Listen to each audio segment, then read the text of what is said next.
Dongeng dengan latar belakang Ages, abad pertengahan, memiliki beberapa ciri khas, baik dari segi tema, karakter, maupun latarnya. Berikut adalah elemen khasnya. 1. Latar dan setting. Kerajaan dan kastil. Banyak dongeng berlatar kerajaan dengan istana megah, desa kecil, atau hutan lebat. Hutan misterius. Sering muncul sebagai tempat berbahaya, penuh makhluk ajaib atau cobaan bagi tokoh utama. Kota bertembok. Menunjukkan kehidupan masyarakat feodal dengan pasar ramai dan kehidupan sosial yang hierarkis. 2. Tema umum, perjuangan satria. Kisah kepahlawanan tentang satria yang berjuang melawan monster, penyihir jahat, atau raja lalim. Keajaiban dan kutukan. Unsur sihir sering muncul, seperti putri yang dikutuk, benda ajaib, atau penyihir sakti. Keberanian dan pengorbanan.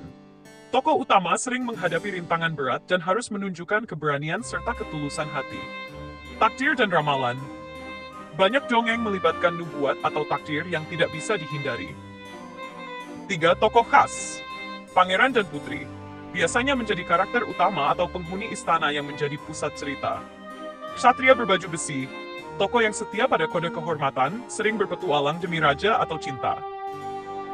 Penyihir atau dukun bisa berperan sebagai mentor atau musuh utama dalam cerita.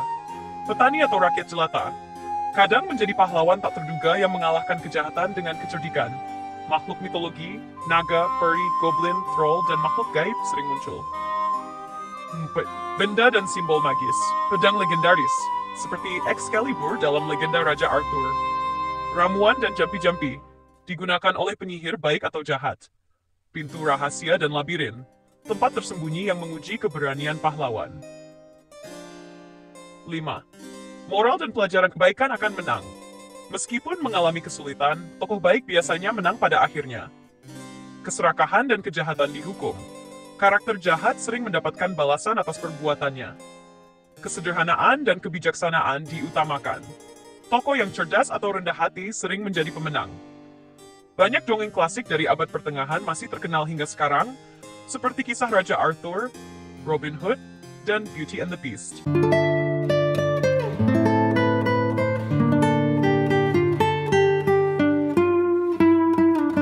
Dongeng berlatar belakang Medieval Ages mulai ditulis sejak abad pertengahan, sekitar abad ke-5 hingga ke-15. Tetapi banyak dari cerita ini awalnya berasal dari tradisi lisan yang sudah ada jauh sebelumnya. 1. Kapan dongeng ini mulai ditulis? Abad ke-17 hingga ke-15.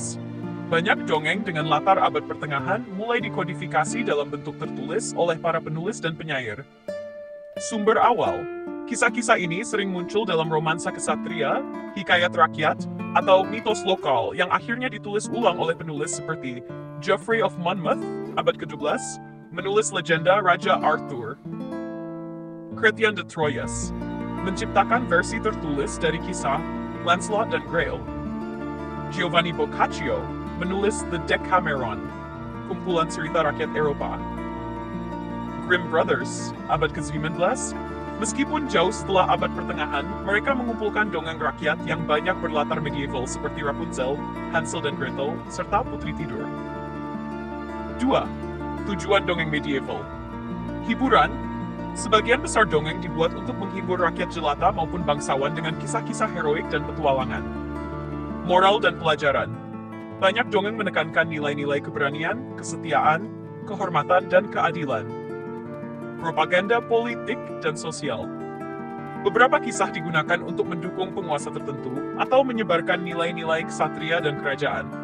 Misalnya, legenda Raja Arthur digunakan untuk membangun legitimasi politik penguasa Inggris. Mengajarkan agama dan etika. Gereja sering menggunakan dongeng untuk menyebarkan ajaran Kristen dengan kisah tentang keadilan Tuhan, kebajikan, dan hukuman bagi orang jahat. Jadi, meskipun banyak dari dongeng ini masih terkenal hingga sekarang, asal-usulnya erat kaitannya dengan tradisi masyarakat feodal yang ingin menyampaikan pelajaran, hiburan, dan pesan moral melalui cerita.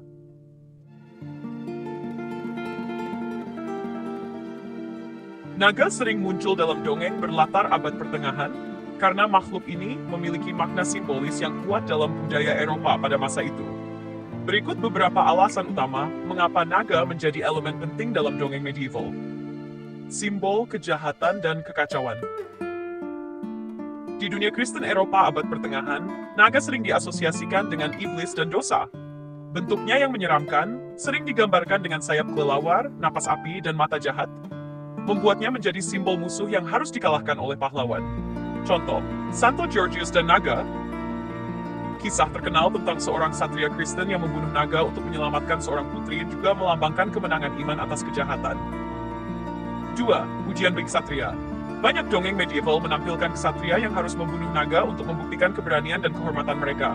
Hal ini sejalan dengan kode ksatria, yang menekankan keberanian, perlindungan terhadap yang lemah, dan pengabdian kepada raja atau Tuhan. Contoh, legenda Siegfried dalam Nibelungenlied. Siegfried membunuh naga Fafnir dan mandi dalam darahnya untuk menjadi kebal.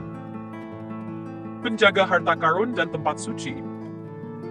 Dalam banyak kisah, naga berfungsi sebagai penjaga harta karun atau tempat suci.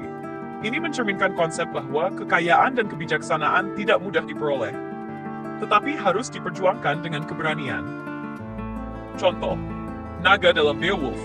Seekor naga mengamuk setelah harta karunnya dicuri, menjadi musuh terakhir Beowulf sebelum kematiannya.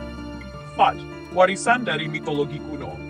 Kepercayaan terhadap naga sudah ada sebelum abad pertengahan, terutama dalam mitologi Yunani, Romawi, dan Nordik. Orang Eropa pada abad pertengahan kemungkinan besar mengadaptasi cerita naga dari Ladon dalam mitologi Yunani, naga penjaga apel emas di Taman Hesperides. Jörmungand dalam mitologi Nordik, ular raksasa yang melingkari dunia dan akan bertarung dengan Thor di Ragnarok. 5. Alegori terhadap ancaman nyata.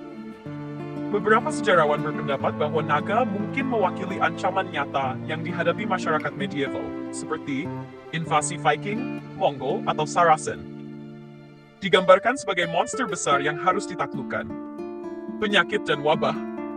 Naga yang menghembuskan api bisa melambangkan penyakit yang menyebar dengan cepat. Kesimpulan, naga muncul dalam dongeng medieval karena mereka melambangkan kejahatan, tantangan bagi ksatria, penjaga kekayaan, serta warisan mitologi kuno. Mereka juga menjadi alat naratif untuk menyampaikan pesan moral tentang keberanian, kehormatan, dan kemenangan kebaikan atas keburukan.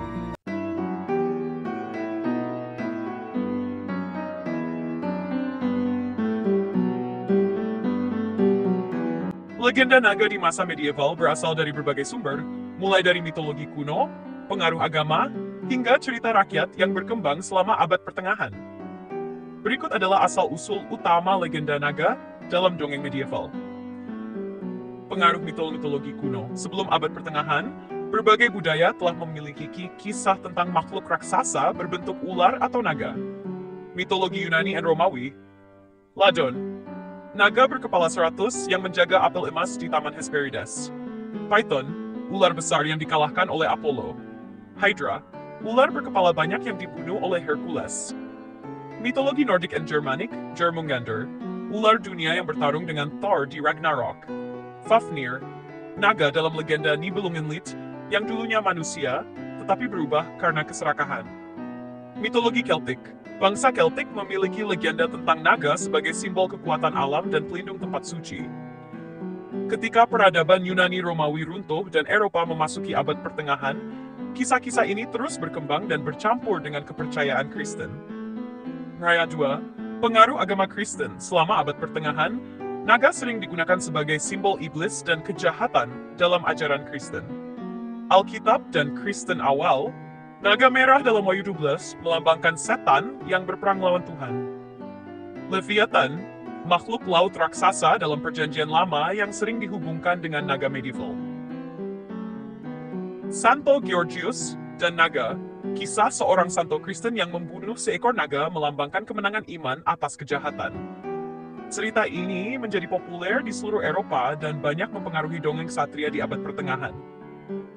3. Kisah ksatria dan dongeng feodal. Legenda naga berkembang pesat di abad pertengahan karena cocok dengan narasi kepahlawanan para ksatria. Dalam dongeng-dongeng medieval, naga sering digambarkan sebagai rintangan yang harus dihadapi ksatria demi menyelamatkan kerajaan atau seorang putri. Contoh dalam literatur medieval, Beowulf, abad ke-8-11, Beowulf bertarung melawan seekor naga di akhir hidupnya. Legenda Raja Arthur, beberapa versi menyebut naga sebagai ujian bagi ksatria Camelot. Legenda Saint Agung yang membunuh naga melambangkan kemenangan kebaikan atas kejahatan. 4. Pengaruh fosil dan temuan alam.